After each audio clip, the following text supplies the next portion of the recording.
तक हमने क्या पढ़ा था? अभी तक हमने पढ़ा था सॉलिड एंड गैसेस के बारे में। अब हम पढ़ेंगे सॉलिड एंड सॉल्यूशंस के बारे में। जैसे सॉलिड गैसेस को एब्जॉर्ब करता है, वैसे ही सॉलिड सॉल्यूशंस को भी एब्जॉर्ब करता है। अगर क्या होता हमारे घर पे कि जो हम चाय बनाते हैं ना, स्पेशली कश्मीर में हम क्या बनाते हैं? हम बनाते हैं नमकीन चाय, है ना। अगर नमकीन चाय में या कोई भी ऐसा चीज जो हम बनाते हैं जिसमें जिसमें नमक का यूज होता है, अगर उसमें नमक की क्वांटिटी ज्यादा हो गई, तो उस क्वांटिटी को कम करने के लिए हम क्या करते हैं? हम उसमें डालते हैं चारकोल, मतलब कोयला डालते हैं। तो कोयला जब उसमें डालते हैं तो जो उसका नमक है वो कोयले में डिजोल्व होता है ना बेटा। उससे क्या होता है? जो साल्ट की कंसंट्रेशन होती है उस सॉल्यूशन में वो कम हो जाती है ना। ये एग्जाम्पल क्या है? ये एग्जाम्पल है किसका? सॉलिड और सॉल्यूशंस का। सॉल्यूशन में क्या था? नमक था, और सॉलिड क्या था? सॉलिड चारकोल था। ठीक है बेटा। तो एड्सॉर्प्शन इसमें हो गया किसके बीच में? साल्ट और सॉलिड के बीच में, चारकोल के बीच में, है ना। तो यहाँ पे कुछ पॉइंट्स हैं। जैसे हमने क्या पढ़ा था? गैसेस के बारे में पढ़ा था, वैसे यहाँ पे भी है। Extent of adsorption decreases with an increase in temperature. हमने ये डिस्कस किया पिछली बार भी, है ना, कि जैसे हम टेम्परेचर को इंक्रीज करते हैं तो जो एक्सटेंट ऑफ एड्सॉर्प्शन है वो क्या होता है बेटा? वो डिक्रीज हो जाता है। अगर अब हम सरफेस एरिया को इंक्रीज करें तो उससे क्या होता है? उससे जो एक्सटेंट ऑफ एड्सॉर्प्शन है ये इंक्रीज हो जाता है ना। दूसरा पॉइंट, तीसरा क्या है? The extent of adsorption depends on the concentration of the solute in solution. कितना एड्सॉर्ब होगा वो डिपेंड करता है कि जो सॉल्यूशन में है उसमें कितना सॉल्यूट पार्टिकल है। ठीक है बेटा। The extent of adsorption depends on the nature of the adsorbent and adsorbate. ठीक, ये इन पे डिपेंड करता है। इसका मतलब है कि बॉन्ड कैसे बनाएंगे, मतलब जो एड्सॉर्बेंट और एड्सॉर्बेट है इनके बीच का बॉन्ड कैसा होगा, है ना बेटा। कितने अच्छे से ये बॉन्ड बना पाएंगे, उसका मतलब है ये कि nature of adsorbent and the adsorbate, कि ये दोनों जो चीजें हैं एड्सॉर्बेट और एड्सॉर्बेंट, जो इनके बीच का बॉन्ड बनेगा वो कैसा बनेगा, ये उस पर भी असर, मतलब वो उस पर भी डिपेंड करता है। जैसे फ्रेडलिच था, इसने एक इक्वेशन दी थी वहां पे, वो क्या थी? Extent of absorption x upon m equals to k p 1 upon n, है ना बेटा। ये उसने एक इक्वेशन दी थी, ये किसके लिए है? ये है गैसेस फेज के लिए, है ना, गैसेस फेज के लिए। इसमें किसका यूज हो रहा था? गैस का यूज हो रहा था, और ये इसका क्या था? इसमें ये था प्रेशर। ठीक, लेकिन जो इसमें है किसमें? ये सॉलिड और सॉल्यूशन के बीच में, इसमें इक्वेशन है x upon m equals to k c 1 upon 2। Sorry, यहाँ पे 1 अपॉन 2 नहीं, 1 अपॉन n है, 1 अपॉन n। ठीक है बेटा, यहाँ पे खाली c है, मतलब यहाँ पे रिप्लेसमेंट हुई है p की जगह पे c, है ना। जो c है ये क्या है? ये है कॉन्सेंट्रेशन ऑफ सॉल्यूशन। मतलब जो अभी तक हमने पढ़ा, हमने क्या पढ़ा था? हमने पढ़ा था सॉलिड और गैसेस के बीच का। अब यहाँ पे सॉलिड और सॉल्यूशन के बीच का है ना। सेम वैसे ही है जैसे हमने वहां पे पढ़ा था। ठीक बेटा। अब जो सॉल्यूशंस होते हैं, सॉल्यूशन के कितने टाइप्स होते हैं? ठीक है बेटा। तो depending upon the particle size, solutions can be classified into 3 categories और टाइप्स। कि पार्टिकल का साइज कैसा होगा, मतलब सॉल्यूट का साइज कितना होगा, उसी हिसाब से हम क्या करेंगे? इनको हम इनको डिवाइड करेंगे। सपोज हमने क्या लिए? हमने लिए 3 बीकर्स, 1 2 और 3 बीकर लिए हमने। इसमें क्या है? इसमें पानी है, इसमें भी पानी है ना, इसमें भी पानी है। इसमें हमने क्या डाला? हमने डाला इसमें नमक NaCl, इसमें सैंड, और इसमें मिल्क, NaCl सैंड और मिल्क। ठीक, तो जो ये NaCl प्लस H2 है, ये क्या है? ये क्लियर सोल्यूशन है ना? मतलब क्या है, जब हम नमक और पानी को मिलाते हैं ये एक क्लियर सोल्यूशन दिखाएगा। क्लियर सोल्यूशन मतलब कि इसमें कुछ डिफरेंस नहीं आएगी, कि हमें पता ही नहीं चलेगा कि इसमें NaCl गया कि नहीं गया, है ना? ठीक है ना बेटा? तो इसको हम बोलते हैं ट्रू सोल्यूशन। इसको क्या बोलेंगे हम? True solution. दूसरा, अब सैंड को डाला पानी में तो इसमें क्या होगा? जो सैंड के पार्टिकल्स है हम उनको देख सकते हैं। ठीक है बेटा? इसको हम क्या बोलते हैं? इसको बोलते हैं सस्पेंशन। अब जो मिल्क हमने डाला पानी में, इसमें क्या होगा? कलर चेंज होगा। इसमें तो पानी में मिल्क के पार्टिकल्स हैं ना बेटा? पानी में तो मिल्क के पार्टिकल्स हैं, लेकिन कहाँ पे है इसके पार्टिकल्स? वो हमें नहीं पता चलेगा। ठीक बेटा? कलर चेंज होगा, इसको हम क्या बोलते हैं?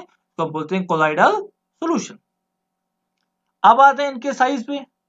मतलब जो ट्रू सोल्यूशन होता है, इसमें क्या होता है कि जो हम इसमें सोल्यूट डालते हैं, तो पार्टिकल्स डालते हैं, तो उनका साइज कितना होगा इसमें, है ना?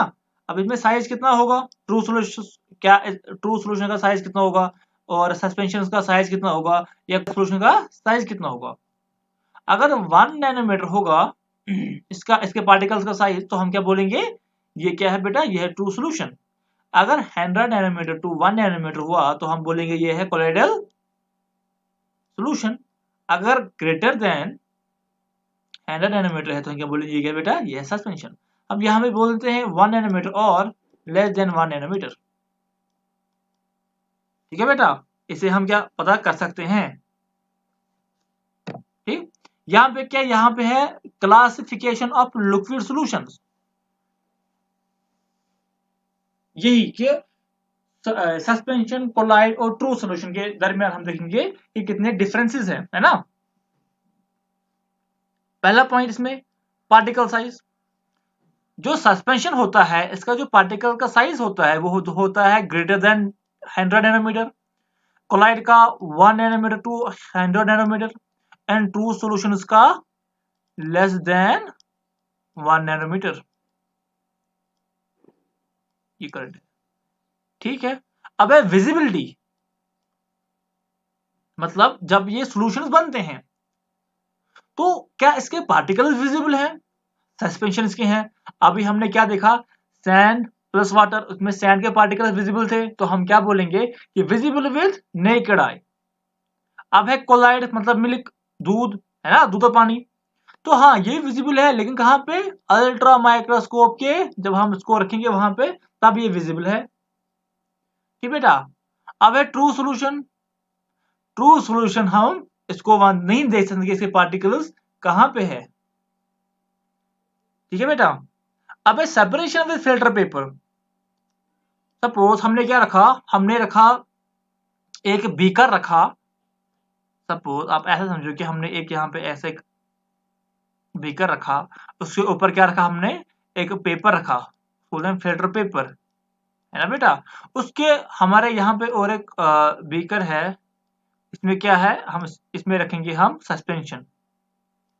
अब इसको हम इसमें डालेंगे। क्या जो ये फिल्टर पेपर है ऊपर, क्या ये सस्पेंशन, मतलब इसमें जो पार्टिकल है, क्या उसको अलग करेगा वो, है ना बेटा? क्या उसको वो रोक पाएगा यहाँ पे, है ना? तो पॉसिबल है।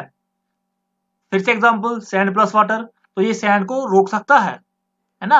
अब है कोलाइड, कोलाइडल, है ना बेटा? कोलाइडल सॉल्यूशन, दूध। तो दूध अगर हम डालेंगे पानी में, फिर हम क्या करेंगे? हम फिल्टर पेपर रखेंगे, उसमें उसको पास कराएंगे, तो वो आराम से पास होगा, वहां पे कुछ नहीं रुकेगा, है ना? Not possible. ट्रू सोल्यूशन, नमक का पानी, नॉट पॉसिबल। हम उसको, नमक के पानी को, नमक बाहर नहीं निकाल सकते फिल्ट्रेशन के, तो फिल्टर पेपर की हेल्प से, नॉट पॉसिबल है। अब है विथ एनेबल, एनेमल मेम्ब्रेन। क्या एनेमल मेम्ब्रेन से ये पॉसिबल है? सस्पेंशन, हाँ ये पॉसिबल है। कोलाइड, ये भी पॉसिबल है, लेकिन ट्रू सॉल्यूशन अभी पॉसिबल नहीं है। ठीक है बेटा? अब है डिफ्यूजन। क्या कौन सा डिफ्यूज हो सकता है? जो सस्पेंशन होते हैं, सस्पेंशन के मॉलिक्यूल जो होते हैं, मतलब उसके एटम जो होते हैं वो बड़े होते हैं। अरे यहाँ पे क्या रखा हमने? वाटर।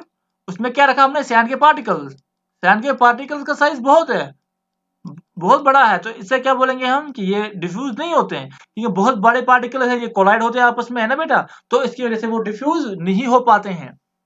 अब है कोलाइड, ये डिफ्यूज होते हैं लेकिन वेरी स्लोली। ट्रू सॉल्यूशन, हाँ ये बहुत जल्दी डिफ्यूज हो जाते हैं। ठीक है बेटा। अब है सेटलिंग। सेटलिंग का क्या मतलब है कि अगर हमने, जो हमारे पास एक सोल्यूशन है ना, तो जो उसमें सल्यूट है, सपोज हमारे पास अभी पानी है, उसमें हमने क्या डाला? सैंड डाला। ठीक है बेटा। क्या जो सैंड के पार्टिकल्स हैं, अगर ये ग्राउंड पे आ गए तो हम बोलेंगे कि हाँ इसकी सेटलिंग हो रही है ना। ऐसा हो भी ऐसा होता भी है कि आप क्या करो, आप रखो पानी किसी बीकर में, ऊपर से सैंड के पार्टिकल्स रखो, कुछ टाइम के बाद जो पार्टिकल्स हैं वो आएंगे ग्राउंड पे। ग्राउंड का मतलब वो इसके नीचे वाले हिस्से पे आएगा ना, तो हम क्या बोलते हैं? Settles under gravity. इसके पार्टिकल्स बहुत होते हैं, बड़े होते हैं, तो उस पर ग्रेविटी का इफेक्ट पड़ता है तो वो नीचे आते हैं, है ना, यहाँ पे आते हैं वो। डज, अब कोलाइडल सॉल्यूशन की बात है, does not settle but it may settle under centrifuge. इसके सेटल नहीं होते हैं, लेकिन हाँ करवा सकते हैं अगर हम सेंट्रीफ्यूज हम यूज करेंगे। इसका मतलब क्या है? आप क्या करो, सेंट्रीफ्यूज का मतलब है कि सपोज आपके पास यहां पे आप एक पानी की बोतल लो, ठीक है बेटा, और पानी की बोतल में आप क्या करो, इसमें हमने क्या रखा? कोलाइडल सॉल्यूशन रखा। अब हम सेंट्रीफ्यूज का मतलब यहां से इसको पकड़ो और घुमाओ, है ना, तो ये ऐसे गोल गोल घूमेगा, है ना, तो तेज घूमेगा, बहुत ही तेज ऐसे गोल गोल ही घूमेगा, है ना। अपना जो आपका हाथ है, उसका रिस्ट है, उसको आप एक जगह पे रखो और हाथ को तेज घुमाओ। खाली आपको जो हाथ है ना, उंगलियां, ये घूमेंगी क्लॉकवाइज और काउंटर क्लॉकवाइज डायरेक्शन, है ना, ये ऐसे घूमेंगी, ये ऐसे घूमेंगी। इसी डायरेक्शन में आपका जो ये बोतल है ये घूमेगा ऐसे, है ना, बहुत तेज करेगा, मतलब ऐसे घुमाओ इसको, इसको बोलते हैं सेंट्रीफ्यूज। तो जब आप ये प्रोसेस करते हो तो इस प्रोसेस से क्या होगा, इसमें ये इसके जो पार्टिकल्स है वो इसके यहाँ पे आएंगे, है ना, इसके बॉटम पे आएंगे। लेकिन जो ट्रू सॉल्यूशन होता है उसमें अभी भी, मतलब ये सडन नहीं होता इसके पार्टिकल्स। अब है इसका नेचर। नेचर कैसा है ना, तो जो सस्पेंशन है इसका क्या है बेटा? इसका हेटेरोजीनस नेचर है। हेटेरोजीनस का मतलब है एक ही सिस्टम में दो फेसेस एग्जिस्ट हो रहे हैं। ठीक है बेटा, एक ही सिस्टम में दो फेजेस एग्जिस्ट हो रहे हैं। एग्जांपल लो फिर से, सैंड प्लस वाटर। वाटर क्या है? लिक्विड। सैंड क्या है? सॉलिड। हो गए दो फेजेस, तो ये क्या बेटा? ये है हेटेरोजीनस।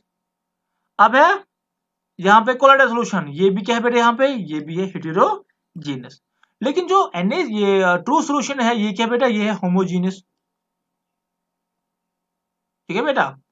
अब है इसमें ये Tyndall effect and Brownian movement, है ना बेटा, ये हम आगे भी पढ़ेंगे और आगे हम इसके मुतालिक हम डिस्कशन करेंगे। टिंडाल इफेक्ट आपको पता है कि इसको क्या बोलते हैं ना, हमने ये 10th के लाइट में और आई में पढ़ा था। ठीक। और जो ब्राउनियन मूवमेंट है, इसका मतलब क्या है? इसका मतलब है कि जिगजैग मोशन ऑफ पार्टिकल्स। जो पार्टिकल्स इसमें होते हैं, सस्पेंशन में पार्टिकल्स है ना, कौन से पार्टिकल? सैंड के, कोलाइड में भी है, कोलाइडल सॉल्यूशन में भी है, मिल्क के पार्टिकल, और ट्रू सॉल्यूशन में भी है, NaCl के पार्टिकल्स। क्या वो पार्टिकल जो है वो जिगजैग मोशन में है या नहीं है? ठीक है बेटा, उसको हम बोलते हैं, क्या बोलते हैं? Brownian movement. अब हम पढ़ेंगे अच्छे से कि कोलाइडल सॉल्यूशन में क्या होता है और ये क्या होता है ना। देखो, a colloid is a heterogeneous system in which one substance is dispersed as very fine particles in another substance called dispersion medium। कुछ नहीं है, सपोज हमने यहाँ पे क्या रखा? यहाँ पे एक सॉल्वेंट रखा। सॉल्वेंट को ऊपर से हमने क्या डाला बेटा? यहाँ पे डाला सोल्यूट। है ना। तो यहाँ पे वाटर है और यहाँ पे NaCl है, ये क्या बनाएगा ट्रू सोल्यूशन, तो हम बोलते हैं सॉल्वेंट, हम बोलते हैं सोल्यूट। अगर इसी को हम चेंज करेंगे किसमें, कोलाइडल सिस्टम में, तो इसमें क्या होगा, जो सॉल्वेंट है उसको बोलते हैं डिस्पर्शन मीडियम ना, जो सॉल्वेंट है उसको हम बोलते हैं कोलाइडल सिस्टम में डिस्पर्शन मीडियम, एंड जो सोल्यूट है उसको हम बोलते हैं डिस्पर्स्ड फेज। इजी है ना बेटा। तो जो सॉल्वेंट है उसको हम बोलते हैं डिस्पर्शन मीडियम, एंड सोल्यूट को हम बोलते हैं डिस्पर्स्ड फेज, और कुछ नहीं है। अब जो कोलाइड्स हैं इसके 3 टाइप्स हैं, ठीक बेटा।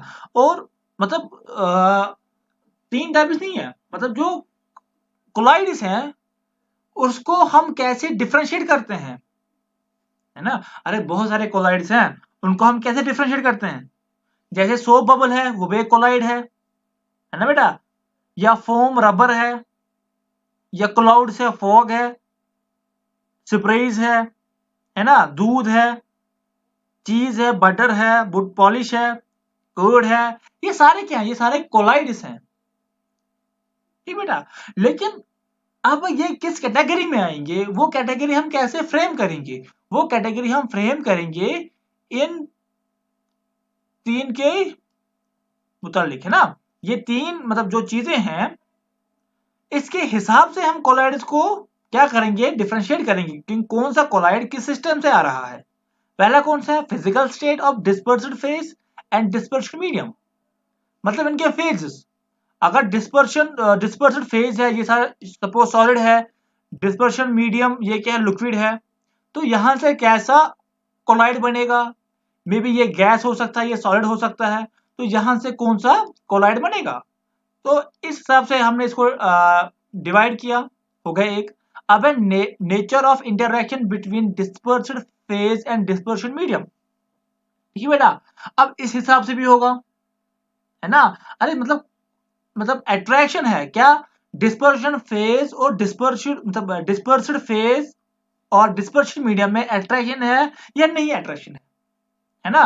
तो उस हिसाब से ओरे टाइप है या type of particles of the dispersed phase, ठीक बेटा। इसमें कौन से पार्टिकल्स यूज किए हैं उस हिसाब से हमने इसको डिवाइड किया है। तो अब हम इसको एक एक करके पढ़ेंगे। पहले कौन सा है, डिस्पर्स्ड फेज, और जो डिस्पर्शन मीडियम है इसका जो किस फेज में है, प्रेजेंट है, ठीक। उस हिसाब से हम पहले इसको देखेंगे, इसकी कौन सी फिजिकल स्टेट है।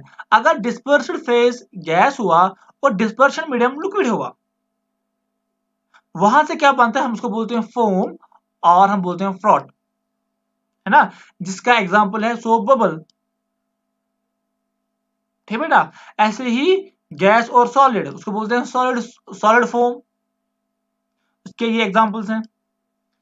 लिक्विड और गैस उसको हम जो वहां से बनाते हैं कोलाइडल मतलब सोल्यूशन, उसको हम बोलते हैं एरोसोल ऑफ लिक्विड। अगर लिक्विड उसको हम बोलते हैं इमल्शंस, जैसे मिल्क है ना। लिक्विड सॉलिड जेल्स, उसके ये मतलब उसको हम बोलते हैं जेल्स, तो उसके एग्जांपल्स ये हैं। सॉलिड गैस उसको हम बोलते हैं एरोसोल ऑफ सॉलिड्स, उसके एग्जांपल ये हैं। सॉलिड लिक्विड उसके एग्जांपल्स ये हैं ना, और सॉलिड सॉलिड उसके एग्जांपल्स ये हैं। ये बेटा ये आप याद कर लेना। अब है based on the interaction between two phases. इसका क्या मतलब है कि जो आपके पास डिस्पर्स्ड फेज है और डिस्पर्शन मीडियम है, उसमें क्या कौन सी इंटरेक्शन हो रही है, उस हिसाब से हमने इसको क्या किया, हमने इसको बेटा डिवाइड किया। तो आपको मैं पहले समझाता हूं, फिर हम इस पे आते हैं ना। तो पहले हम क्या करेंगे, फिर पहले आपको मैं समझाता हूं, फिर हम इसके डिफिनेशन पे आएंगे।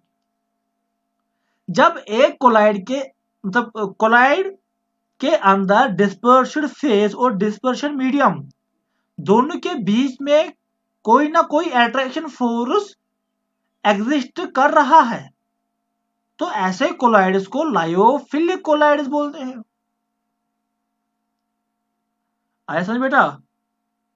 फिर से बोलता हूं कि जब एक कोलाइड के अंदर डिस्पर्स्ड फेज और डिस्पर्शन मीडियम दोनों के बीच आपको मैंने पहले कहा, देखो यहाँ पे कि जो ये वाला है इसमें क्या पढ़ रहे हैं कि जो डिस्पर्स्ड फेज है और डिस्पर्शन मीडियम है, अगर दोनों के बीच में कोई ना कोई अट्रैक्शन है, ठीक है बेटा, तो उसको हम क्या बोलते हैं, उसको हम बोलते हैं लायोफिलिक कोलाइड्स। ठीक है बेटा, उसको हम क्या बोलते हैं, लायोफिलिक कोलाइड्स, है ना। यहाँ पे मैंने लिखा भी है, the colloidal system in which the particles of dispersed phase have great affinity for that. Great affinity का मतलब क्या है यहाँ पे, अट्रैक्शन। ठीक है बेटा, have great affinity for the dispersion medium are called lyophilic colloids। तो सॉल्वेंट लविंग है। सॉल्वेंट लविंग के मतलब, सॉल्वेंट का क्या मतलब है, सॉल्वेंट का मतलब है डिस्पर्शन मीडियम। अगर डिस्पर्शन फेज और डिस्पर्शन मीडियम दोनों के बीच में कोई ना कोई अट्रैक्शन फोर्स है, तो हम उस जो वहां से कोलाइड्स बनते हैं उसको बोलते हैं लायोफिलिक कोलाइड्स, है ना। तो इसमें क्या होता है, देखो, in such collide the dispersed phase does not get easily precipitated and the solution are more stable। इसमें क्या होता है, दोनों के बीच में जब अट्रैक्शन होती है तो चांसेस बहुत कम है कि वहां पे क्या बनेगा, वहां पे प्रेसिपिटेट बनेगा, है ना। कि जो हम उस पर क्या डालते हैं, कि हम उस पर डालते हैं डिस्पर्स्ड फेज, वो प्रेसिपिटेट नहीं होता है, वो कहीं एक जगह पे जमा नहीं रहता है। ठीक बेटा, ये किस में होता है, ये होता है लायोफिलिक कोलाइड्स में।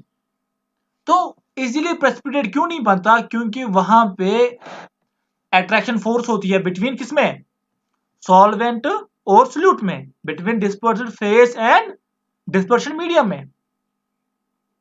तब इनके बीच में अट्रैक्शन है ना। तो ये कैसे अलग अलग हो सकते हैं, अगर अलग अलग होते तब हम बोलते हैं कि जो इसमें हम सोल्यूट डालेंगे, डिस्पर्स्ड फेज डालेंगे, वो कहीं पे जमा होगा। लेकिन जब इसमें अट्रैक्शन है तो ये डिस्पर्स्ड फेज को, डिस्पर्शन मीडियम डिस्पर्सल फेज को प्रेसिपिटेट नहीं बनाने देगा, तो उससे क्या होगा, ये क्या हो गए, ये होंगे मोर स्टेबल। हाँ, अगर अब ये इन्होंने प्रेसिपिटेट बना भी लिया, ठीक है बेटा, अगर अब इन्होंने प्रेसिपिटेट बना भी लिया, तो हम जो इसके जो प्रेसिपिटेट बना, तो हम इसको फिर से क्या करेंगे, इसकी जो प्रेसिपिटेट बना हम उसको ठीक कर सकते हैं, है ना।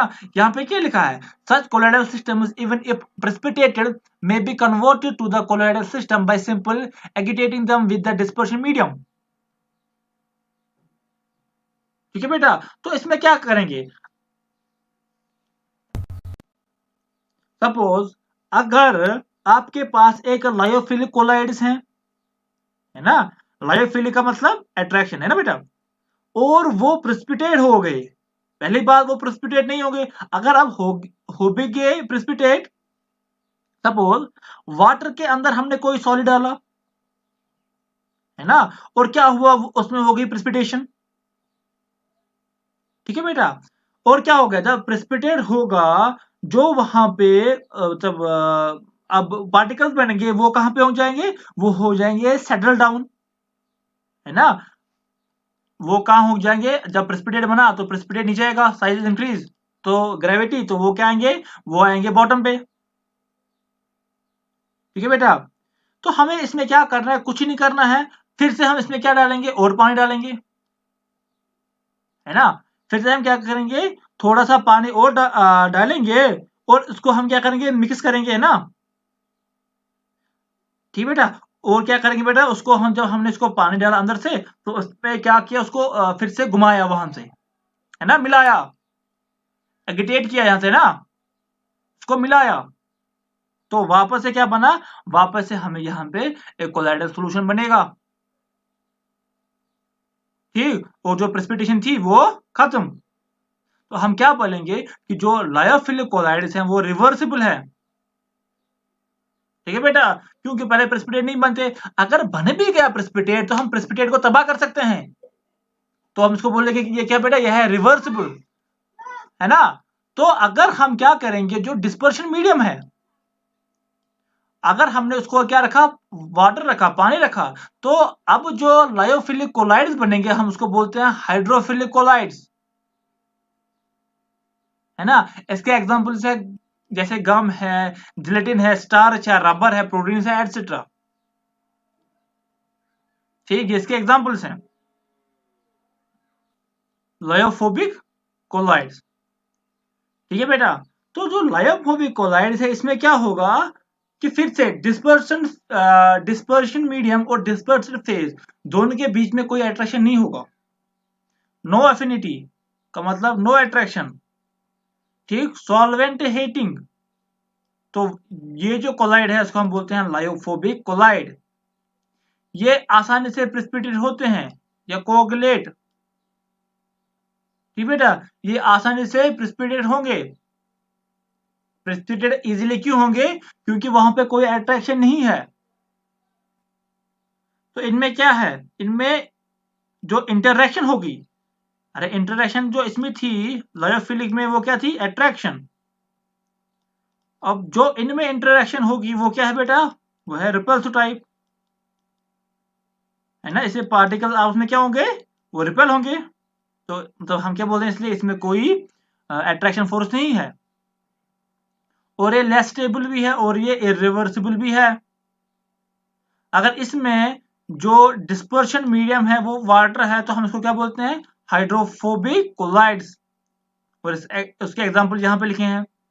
Example of lyophobic colloids includes sols of metal. Sols का मतलब क्या है? Colloidal solution of metal and their insoluble compounds like sulphates and oxides. अब है classification based on particle size of the dispersed phase. अब किस पे बेटा? पार्टिकल साइज पे है। ठीक है, इसमें कौन सा टाइप आ रहा है? इसमें आ रहा है multimolecular colloids, micromolecular colloids and associated collides.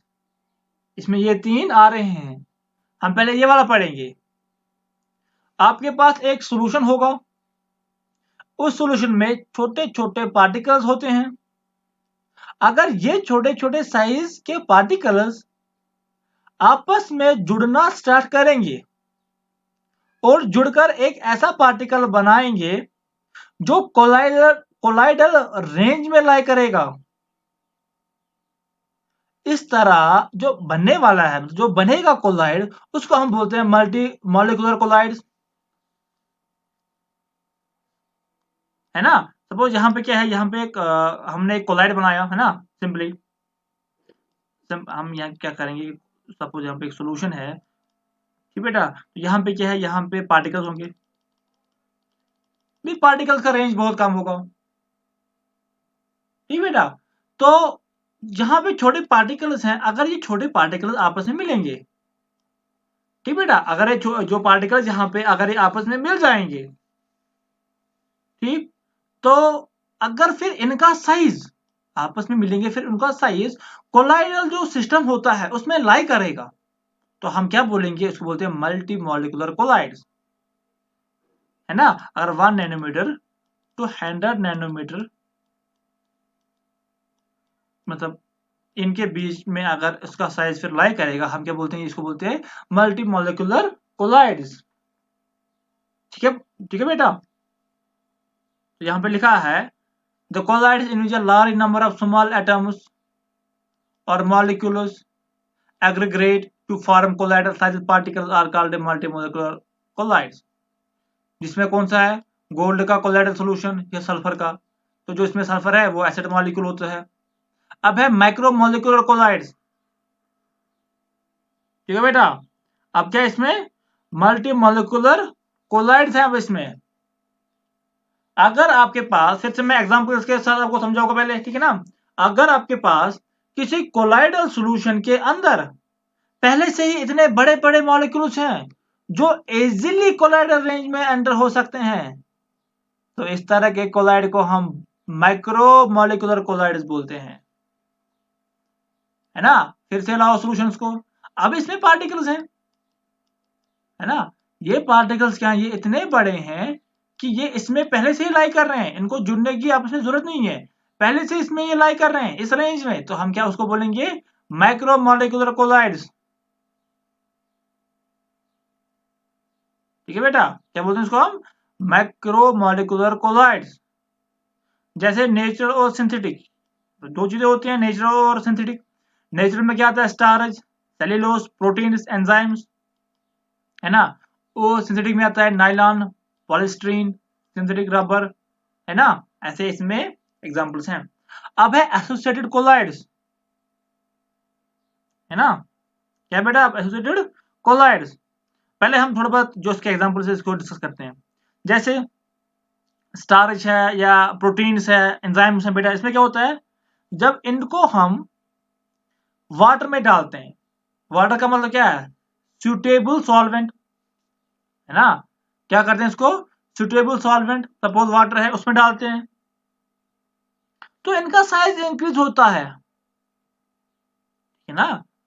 तो इनका साइज क्या होता है, इनका साइज इंक्रीज हो जाता है। और ये किस रेंज में आते हैं, ये इस रेंज में आते हैं। तो हम क्या, इसलिए हम उसको बोलते हैं कि ये क्या बेटा, ये है मैक्रोमोलिकुलर कोलाइड्स, है ना। ये पढ़ लेना, है ना, ये क्या, इसकी जो लाइन है ये पढ़ लेना, इंपॉर्टेंट है।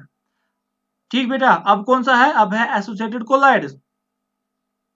यहाँ पे इसकी डिफिनीशन लिखी हुई है। यहाँ पे क्या लिखा है, there are some substances which at low concentration behaves as normal strong electrolytes, but at higher concentration they aggregate to form colloidal particles. The aggregated particles thus formed are called micelles. These are known as associated colloids. जब concentration कम होती है, ये behave करता है true solution की तरह। लेकिन जब इनकी कॉन्सेंट्रेशन इंक्रीज होती है ना, अरे जब मॉलिक्यूल्स की कॉन्सेंट्रेशन इंक्रीज होती है किसी सॉल्यूशन में, ये मॉलिक्यूल्स फिर आपस में नजदीक आएंगे, है ना बेटा। अगर कॉन्सेंट्रेशन इंक्रीज हो जाएगी, जो मॉलिक्यूल्स हैं वो आपस में क्या हो जाएंगे, वो क्लोज आ जाएंगे और बड़ा मॉलिक्यूल बनाएंगे, मतलब कोलाइडल रेंज का। वो जो एग्रीगेट बनाएंगे, ठीक बेटा, वो एग्रीगेट मॉलिक्यूल बनाएंगे, तो क्या होगा वहां पे, वो बड़ा होगा। तो जो ये बड़ा मॉलिक्यूल होगा, इसी बड़े मॉलिक्यूल को बोलते हैं माइसिल। सपोज क्या हुआ, यहाँ पे ये मॉलिक्यूल्स हैं, ये आपस में मिलेंगे, है ना, तो ये यहाँ पे ये बड़ा सा एक जुड़ बनाएंगे, है ना बेटा। इसी जुड़ को हम क्या बोलते हैं, इसे हमको बोलते हैं माइसिल्स, है ना, माइसिल्स को बोल देंगे हम। ठीक है बेटा, आया समझ। अब हम यहाँ पे दो टर्म्स है उसको डिफाइन करेंगे। पहला क्या है, Krafft temperature, that temperature above which formation of micelles takes place is called Krafft temperature. ठीक बेटा, वो टेम्परेचर जिसके ऊपर, है ना, टेम्परेचर थोड़ा हम रेज करेंगे, फिर उसके ऊपर क्या होगा, जो ये फॉर्मेशन है मिसाइल्स की, ये बननी स्टार्ट हो जाएगी, हम उसको क्या बोलते हैं, क्राफ्ट टेम्परेचर। अब दूसरा कौन है यहाँ पे, दूसरा है यहाँ पे क्रिटिकल मिसाइल्स कॉन्सेंट्रेशन, सीएमसी। ठीक है बेटा, मतलब क्या है इसका, the minimum concentration above which formation of missile takes place is called a critical missile concentration. Minimum concentration, देखो यहाँ पे क्या पढ़ा हमने, यहाँ पे पढ़ा हमने कि लो कंसेंट्रेशन पे ये क्या होते हैं, strong electrolyte in the true solution, minimum पे। तो सपोज 1 2 3, जब इनकी कंसेंट्रेशन 1 to 1.9 हो, तो ये क्या होते हैं, ये होते हैं बेटा ट्रू सॉल्यूशन। जब 1.9 से अबव होते हैं, ये क्या बन जाते हैं, कोलाइड्स, है ना। तो जो जहां पे ये कोलाइड्स में एंटर होते हैं, ठीक बेटा, जहां पे कोलाइड्स में एंटर होते हैं, उसी टेम्परेचर, उसी जो कंसेंट्रेशन को बोलते हैं सीएमसी। जैसे सोप है या सिंथेटिक डिटर्जेंट्स है, ये बिलोंग करें इस क्लास को, है ना। तो उसको जो सीएमसी है वो है 10⁻⁻⁴ to 10⁻³ मोल पर लीटर। इनमें क्या होता है, जो ये वाले कोलाइड्स हैं, इसमें दो पार्ट होते हैं, कौन सा, लायोफोबिक एंड लायोफिलिक पार्ट्स, जो हमने पिछले स्लाइड्स में देखा, है ना। तो मैसेज में contain as many as 100 molecules और मोर। तो हमने क्या बोला, मैसेज ट्रांसफॉर्मेशन का मतलब क्या है, तब फॉर्मेशन का, सॉरी, फॉर्मेशन का मतलब, माइसेल फॉर्मेशन का मतलब है कि जब बहुत सारे मॉलिक्यूल्स आपस में क्या हो जाएंगे, एग्रीगेट हो जाएंगे, तो इसमें क्या होंगे, इसमें मॉलिक्यूल ज्यादा होंगे, तो यहाँ पे क्या लिखा है 100 और उससे ज्यादा। अब है जो फॉर्मेशन ऑफ माइसेल है वो कैसे बनता है, कि फॉर्मेशन कैसे होती है। सपोज हमारे पास सोप है ना, हम उसको क्या बोलते हैं, सोडियम स्टीरेट। तो इसका हम पहले बनाएंगे स्ट्रक्चर, है ना, इसका स्ट्रक्चर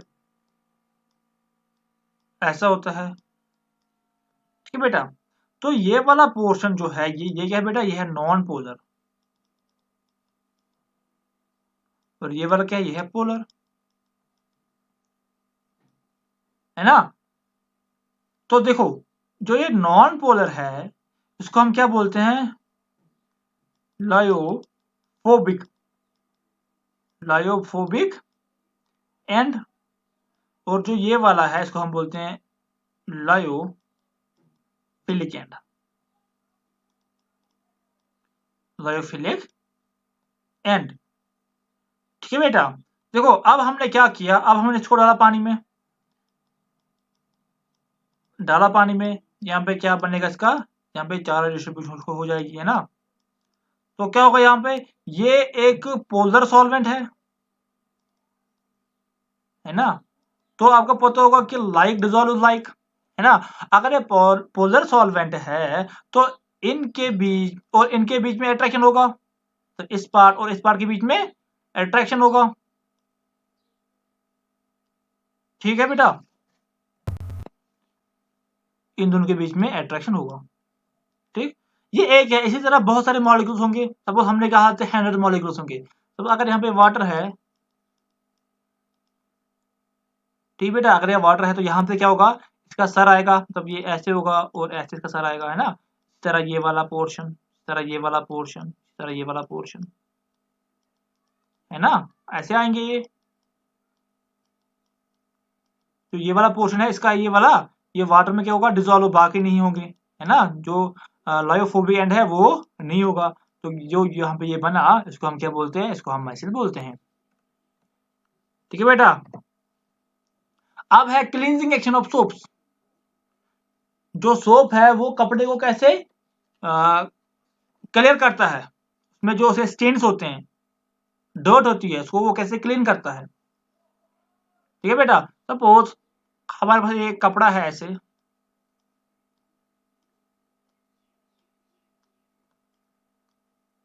ना, यहाँ पे डर्ट पार्टिकल है,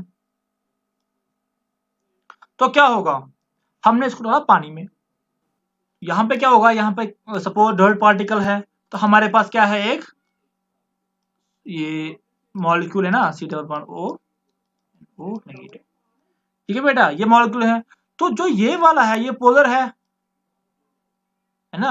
जो डर्ट है उसमें क्या होगा, ये नॉन पोलर वाला क्या होगा, ये इसमें डिजोल्व होगा, तो ये ऐसे बनेगा, है ना। सपोज ऐसे, ये है या पोलर वाला, ये है नॉन पोलर वाला, तो ऐसे ऐसे बन जाएगा, है ना बेटा, ये ऐसे बन जाएगा। जब हम इसको अब क्या करेंगे, ऊपर से मतलब इसमें पानी भी होगा, तो पानी में कौन डिजोल्व होगा, पानी में ये वाला पोर्शन डिजोल्व होगा, कौन सा बेटा, ये वाला, पानी में ये वाला होगा, और जो मेल है उसमें आपका जो उसका टेल है वो वाला पोर्शन होगा। जब हम अब यहाँ से पानी निकालेंगे, तो जो ये वाला पोर्शन है ये पानी से जुड़ा हुआ है, तो उसी के साथ मतलब निकल जाएगा। ये वाला इसके साथ जुड़ा हुआ है और डर्ट इसके साथ जुड़ा हुआ है, तो इसी तरह जो डर्ट है वो भी बाहर निकलेगा। तो पीछे क्या बचेगा, पीछे बचेगा जो हमारा कपड़ा है साफ, ठीक है बेटा। आज के लिए बस इतना ही, जो आगे होगा मतलब जो इसमें पेंडिंग है वो हम अगले लेक्चर में कवर करेंगे। आज के लिए बस इतना ही, थैंक यू।